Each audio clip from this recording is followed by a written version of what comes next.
With a spiral upcut bit, you can cut pretty fast and still cut really smooth. There's not much chip out at all. And with this best tool router, there's hardly any dust. I mean, the router collects almost all the dust. If you look closely at the front of this jig as I'm running around it with this router, you'll see the dust getting sucked right up into the dust collector. I use piano hinges on a lot of router templates. On this one, it makes it really easy to get the piece out, turn it over or turn it around and put it right back in again. And the toggle clamp makes it really fast to clamp the jig back down on the workpiece again with one hand.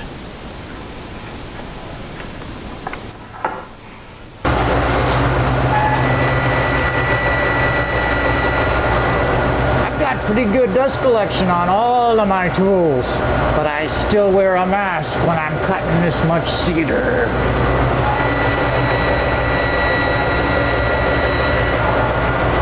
If you don't have a big bandsaw, that router and template's the way to go for cutting big tenons. But if you do have a big bandsaw, there is no better way to cut these things.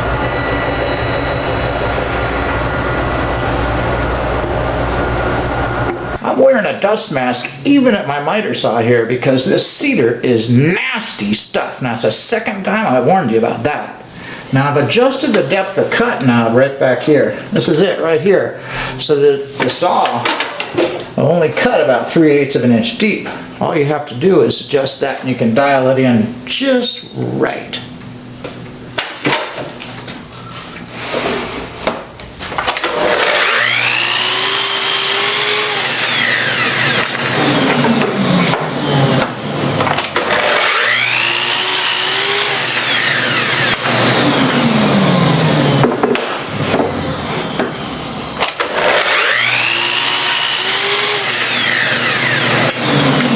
Being careful here.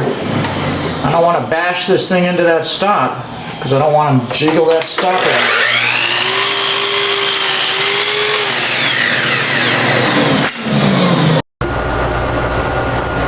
A bandsaw is also a lot easier for cutting the shoulders off those tenons. But if you don't have a bandsaw, you can use a jigsaw to cut those too.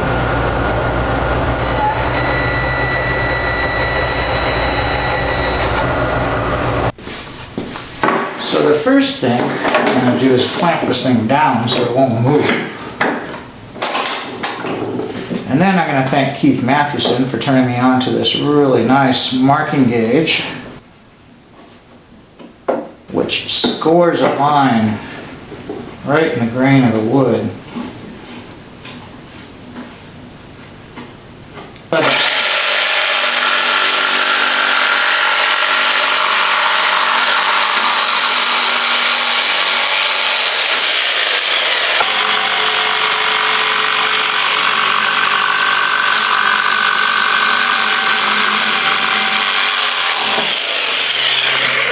I keep two hands on the saw, and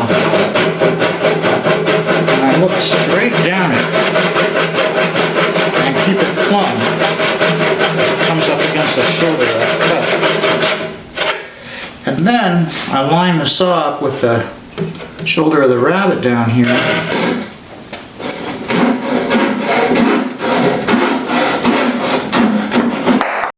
So there's no high spot left right on the haunch of this tenon.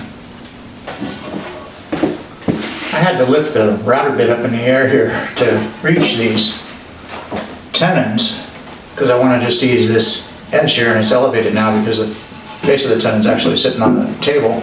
So the only way to do this really was with a router fence. Couldn't do this with a router and a handheld tool, so I had to mount a router in my table here.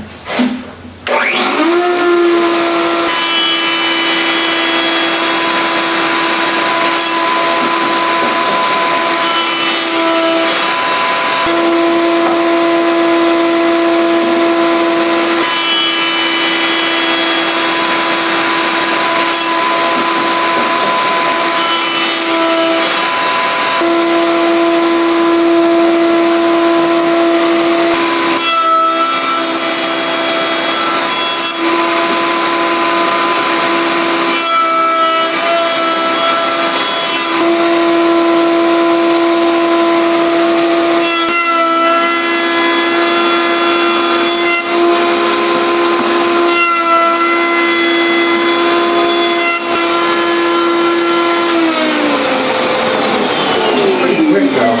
It's a lot faster than squaring up all those mortises and driving a chisel all the way down into the deep part of that mortise, which is 4 3/4 of an inch deep. And these come out really nicely. They're rounded, they'll fit that mortise just perfectly. These the haunches that are left right here, they're still square. I'll ease those over with a rasp.